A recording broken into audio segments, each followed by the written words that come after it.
The show where fibs and fancies are the order of the day. And on Lee Mack's team tonight, the Springwatch TV presenter who, when she was younger, worked on a crocodile farm. It's where she first got her love of animals. And shoes and handbags. Kate Humble! In the hit sitcom Rev, he plays the lovable, slightly odd, bookish nerd Nigel. And he's such a consummate actor, he started getting into character 32 years ago. It's Miles Jump! On David Mitchell's team tonight, an actor who stars in The Indian Doctor, a show all about the first ever Indian doctor in Wales. I'm not sure what part he plays, I just hope his Welsh accent's up to it. Sanjeev Bhaskar!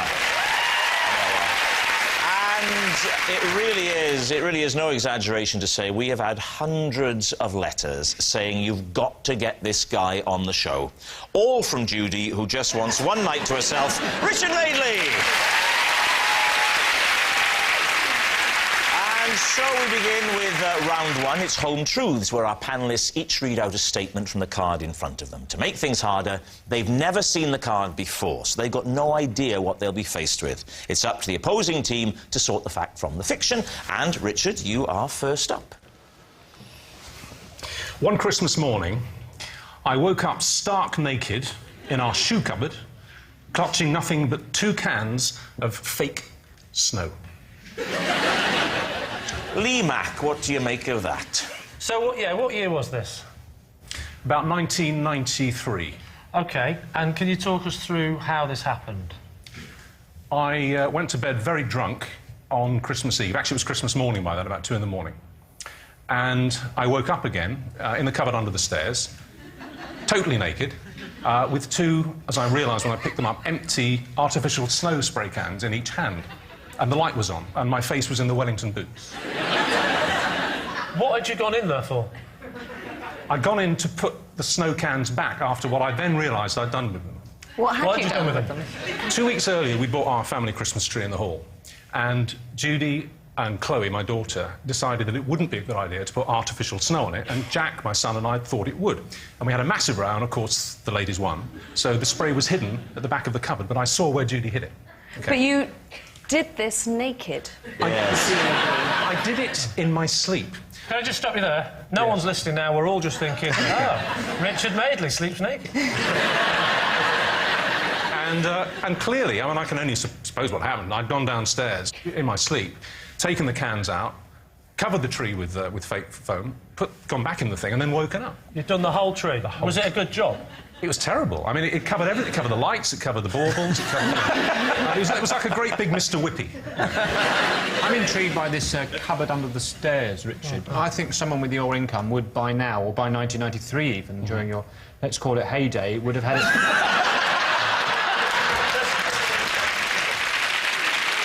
I do think we would have had it converted into a downstairs facility. Is that your view of opulence? That any sort of space under stairs must be fitted for immediate Any sort of ingestion. unused space anywhere. Any money at all. There's something about the combination of wealth, career success and a little cubbyhole that just says poo. What did Judy and Chloe have to say about this in the morning? Christmas morning dawned, and I went down with Judy, and there it was, it's looking awful. And I just went, Jack, we told you not to do that. And you went and kept it up for about a minute and then confessed. So you woke up at 2 in the morning? I didn't wake up. I was sleep spraying. You were sleep spraying, but then you went into... That horrid connotation. Think of the children. We've all done it. You did the spraying. What's your first conscious memory? Waking up in the cupboard or waking up in the bed? No, waking up in the cupboard. Do you always sleep naked? Yes. Always? Yeah. How does Judy feel about that? Well, so does she. Blimey. Is it me or is it getting up to the... Sorry, hang on. No, give me a minute.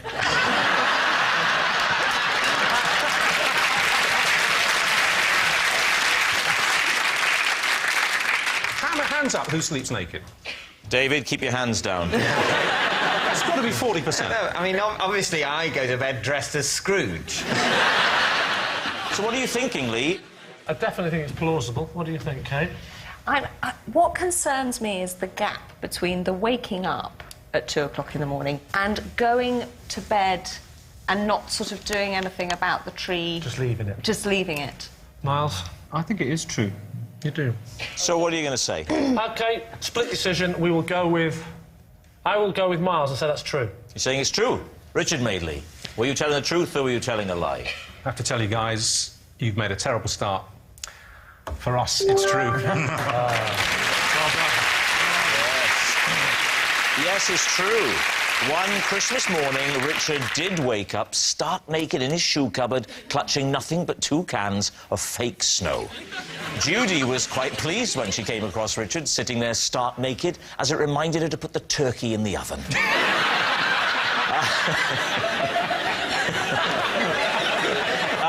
Miles, you're next. Every time I shower, I must adhere to my strict system for drying myself. OK, quick as you can. What's the system for drying yourself? Well, I always use a towel. Weird eccentric. Well, actually, I don't start with a towel. I sort of brush water off this arm. I can do that 20 times. With your hand? With my hand. Yeah. And then 20 times that one. Do you dry yourself between your legs with your hands?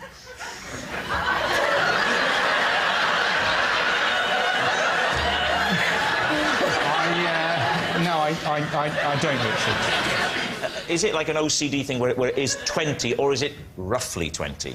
Oh, it can be multiples of 20. You're not serious. Yeah, so like 20 of those. 1, 2, 3, 4, 5, 6, 7, 8, 9, 10, 11, 12. We know what 20 is. Yeah. And then the same on that. And then 30 in the hair. 30 in the hair. And then I go. And then I think if I'm ready to move on to the towel phase. I think I've done the arm and head thing. It's towel time.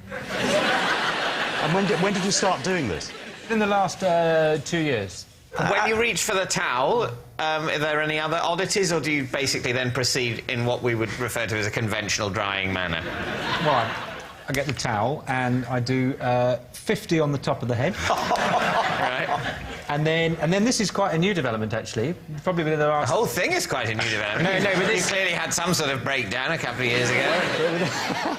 So now it's 50 on top and 50 behind, whereas it used to just be 50 on top. What was it about your drying policy before this point, question. 2 or 3 years ago, that you considered inadequate? I was getting through a lot of towels. How much moisture do you hold? I am unbelievably absorbent. You, one could wring me out like a sponge. Have you tried that? Because that might be a more efficient way of... I don't see what it is about this system that is hard to believe or understand. I don't like it.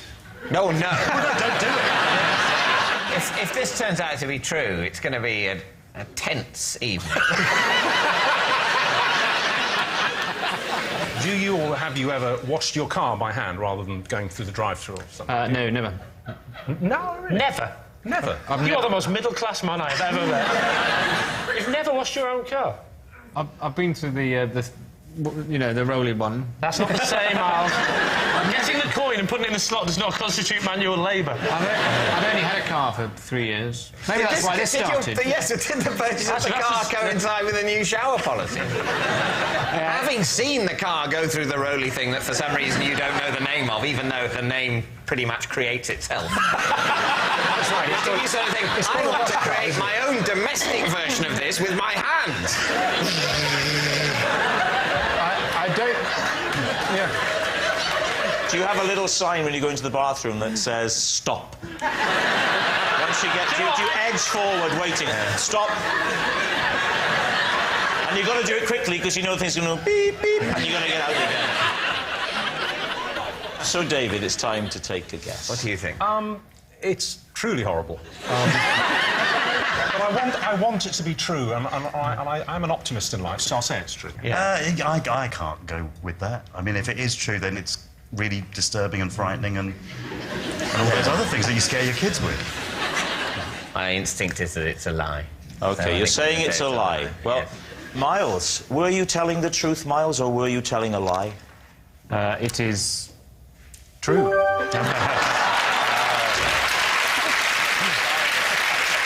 Yes. almost unbelievably, it's true. Every time Miles showers, he must adhere to his strict system for drying himself. Kate, you're next. Every time I have a haircut, I ask to keep the hair, which I then take to London and scatter for the pigeons to make nests with. There we are. All right. David, what do you think?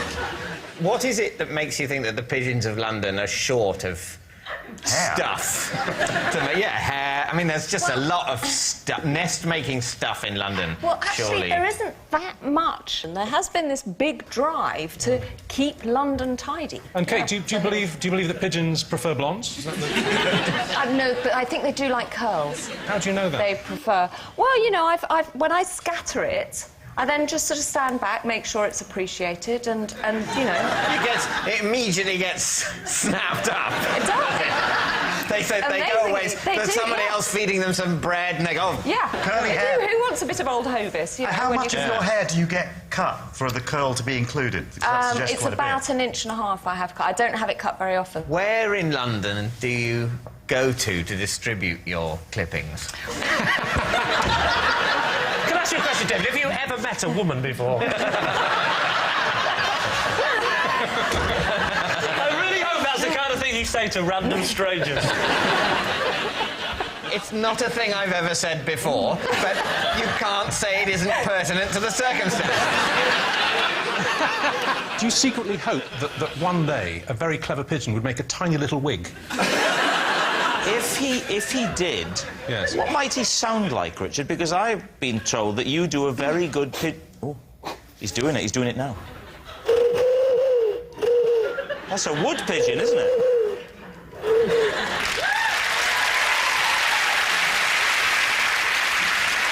And for the aficionados of birdland amongst you, not to be confused with the ringed dove.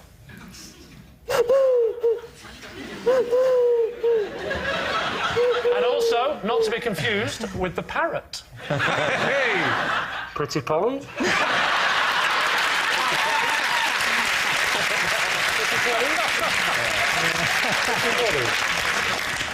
Yes, this programme is getting more and more like the One Show. Well, actually, I did want to ask Miles a question, if you don't mind, Miles. If you were to do what she does, would you wash the cuttings and hand-dry them before you... If I were to collect Kate Humble's hair and then get on a bus, no, I'd go to a hairdresser and say, have you cut Kate Humble's hair? Have you? With that voice. Well, put it in a bag for me. And then I'd catch a bus and I'd go straight to the top deck and tell everyone exactly what I had in my bag. Who wants a spring watch? Got her hair in my bag.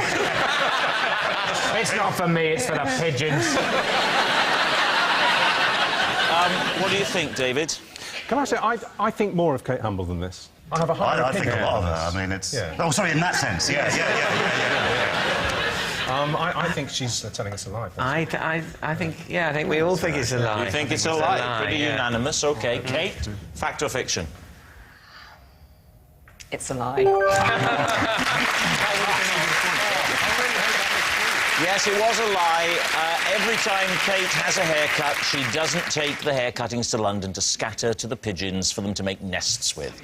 Our next round is called This Is My, where we bring on a mystery guest who has a close connection to one of our panellists. This week, each of Lee's team will claim it's them that has the genuine connection to the guest, and it's up to David's team to spot who's telling the truth. So please welcome this week's special guest, John.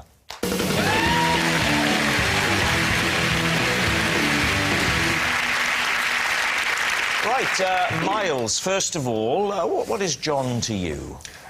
John and I were paid to fight together in a supermarket dressed as gladiators. Kate, how do you know John? This is John, and when I was in Africa, he and I dressed up in a pantomime giraffe costume in order to get close-up shots of giraffes in the wild. Lee, what is your relationship with John? This is John. Despite being total strangers, we were once forced to share a bed when we were double booked into the same hotel room? David, where do you want to start? Well, maybe with Kate, because what I'm reluctant to believe is that the best way of lulling giraffes into a false sense of security is to try and disguise yourself as a giraffe, because I reckon a giraffe, it takes one to know one. He thought that if we dressed up as a giraffe, then he could put the camera on a kind of periscope thing up the neck of the giraffe and get that evening shot of the giraffes against the sunset. Now, you said very astutely that it takes a giraffe to know a giraffe. If we tried to do this in daylight, it would have failed completely, because giraffes have extremely good day vision, but their night vision isn't very good, and that's why we decided to try it. Why is it then necessary to disguise as a giraffe at all? Why not just take a stepladder? They are not completely blind. They're just not necessarily going to worry too much about whether you're made out of polyester or real fur. Do you just show us how you did this? How it worked. How it worked. Would you like me to do that with John? Lee would be the perfect partner for this. Lee, if you come... He has a look of the wild about him. Here. Kate's going to demonstrate the whole giraffe doppelganger with you, Lee. So you are in the front, OK? You need to stand about there. And actually, could you three stand up and all just be giraffes in the wild with the sun behind you? Yes. Okay. Do you ever get the feeling she's mocking us? OK, so you've got this big giraffe costume on, and it's got a kind of pole up the back as its spine. Right. You have got a camera on a pole poking out of the mouth of the giraffe, right towards them, OK? Right. I am behind you.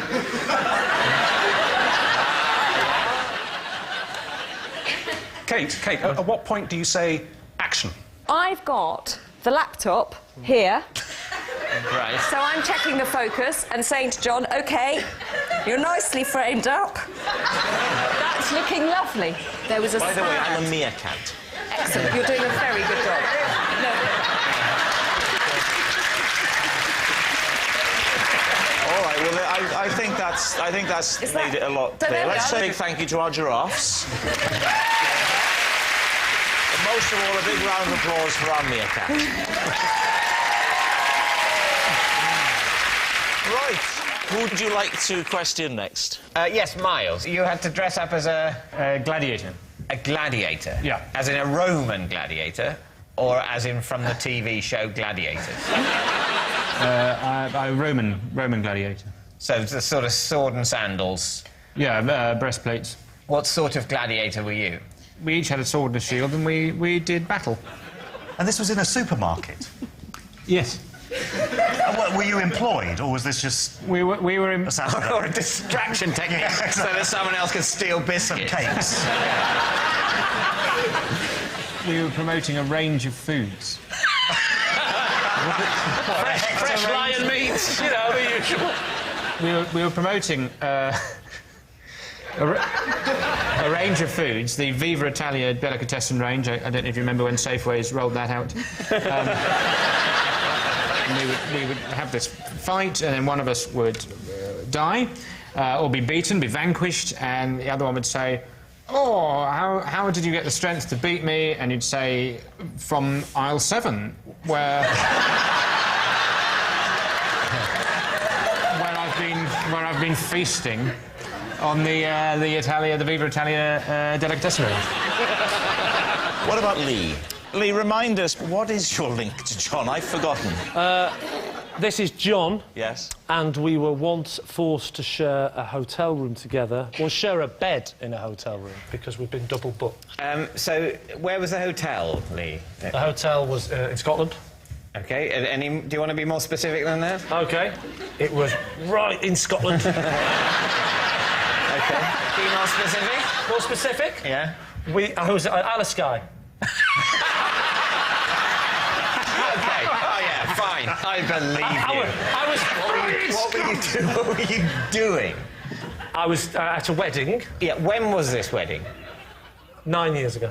You came back from the wedding, so I came back from the wedding. Got to the hotel. I had a bit too much to drink. Right. I go to reception, I say, hello, I'm well, I'd have to say. And 9 years ago. Yes, you but so I told them who I was. She leans round, she gives me the key, I go upstairs. No lift. Right. She doesn't in any way go, by the way, there is a large man already in this room. No, obviously, she wasn't aware of the mix-up. Otherwise, she would have stopped me, wouldn't she? She didn't... As I walked off, she didn't go... What? Nothing. You'll see. So what happened?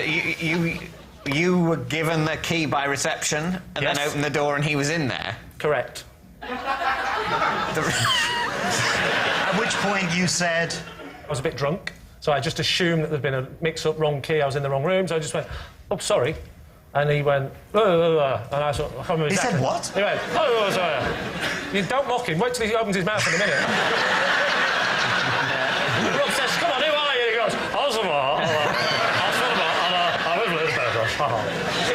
And you go back down to reception down. to say... I said, you've given me the wrong key. Yeah. Then she said, sorry, there's been a mix-up. Been a mix-up, and she said...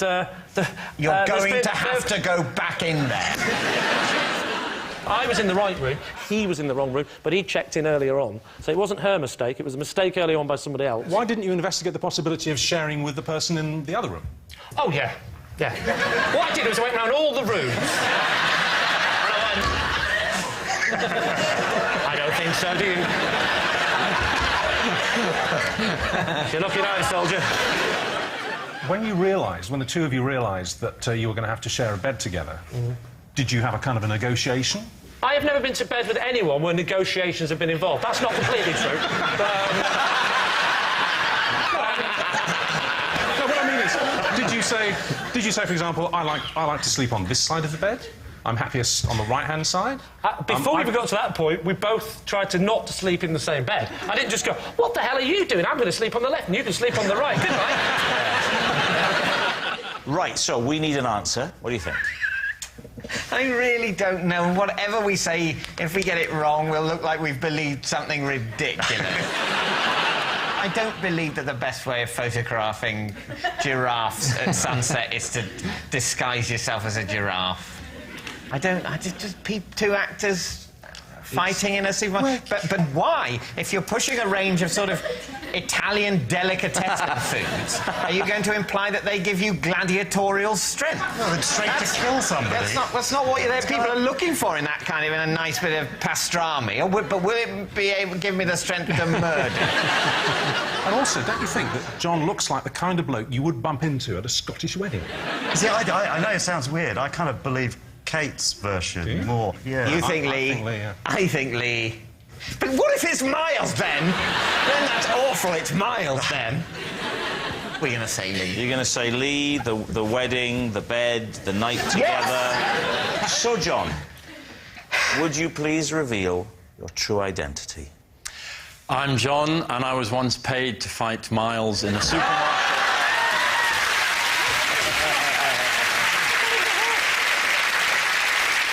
Yeah, John and Miles were paid to fight each other in a supermarket while dressed as gladiators. This is a horrible, stupid game. Thank you very much, John. Thank you. Which brings us to our final round, quickfire lies, in which our panellists lie not only through their teeth, but against the clock. We will start with... David. I like pens. I know this! It's true! It's true! I like pens, and I like to know where my pens are. For this reason, I have a 3-point pen policy. What's your 3-point pen policy? Well, point 1, I find it important to know where my pens are at any time. For example... That covers all three, doesn't pen. No. Point 2 is to be hyper-aware of any pen that I've lent out. Point 3 is to take any opportunity within the bounds of a reasonable interpretation of the law to purloin or otherwise obtain pens. Name 3 people who have currently got pens of yours that you want back. There are no people who have pens. A key part of point 2 is to get a pen back as soon as possible. When people say, oh, can I borrow your pen? What I want to say is, absolutely not! Get your own pen, this is mine!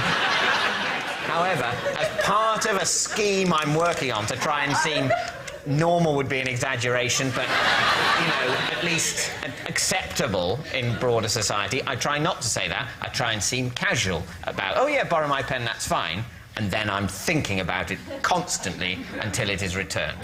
The pen that you've got with you tonight, is that your own pen or is that a BBC pen? It is now my pen. Pass me the pen. I'd rather not. You have to. You have to pass me that. I will give it you back. Yeah. I will promise to give you the pen back within 5 All minutes. right, OK, shall I...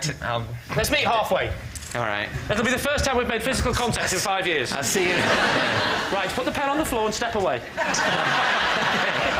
Step away from the pen. You're going to destroy the pen, I'm not going to destroy the pen. You've got such a cynical mind. Back away from the pen. He's going to destroy it. I'm not going to destroy the He pen. is. That would be infantile. So this is a pen you got from the BBC today. Yeah. If I take this pen and say, I'm keeping this pen, what will you do to get the pen back off me? I will not fight you. So what are you thinking, Lee? It didn't seem much of a system, did it? That he's going to ask me to have the pen back, I'm going to say no, and he's going to leave it at that.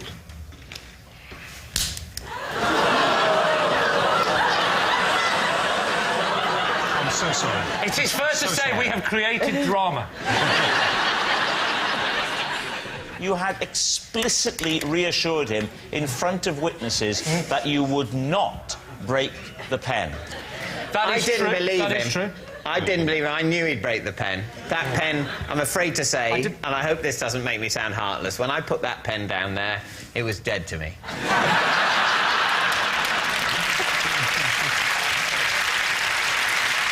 Right, Lee, which way are you going? Is he telling the truth or was he telling a lie?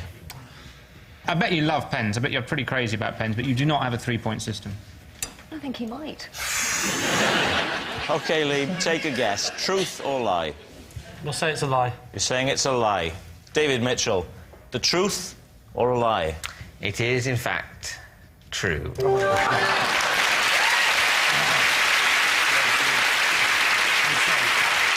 Yes, it's true. David does have a 3-point pen policy, so he knows where they are.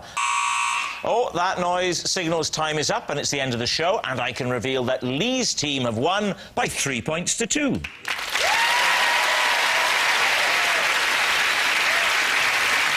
it's not just a team game, and my individual liar of the week this week is Miles Jupp. Yes, Miles Jupp. He has the face of a choir boy and the morals of a choir master. Good night. Joe Brand and the Boys next on BBC One. Have I got news for you? Brand new drama from BBC Three, back from their holes with the return of Lip Service. While BBC 4's Reggae Night kicks off right now with Reggae Britannia, followed by some classic sessions at the BBC.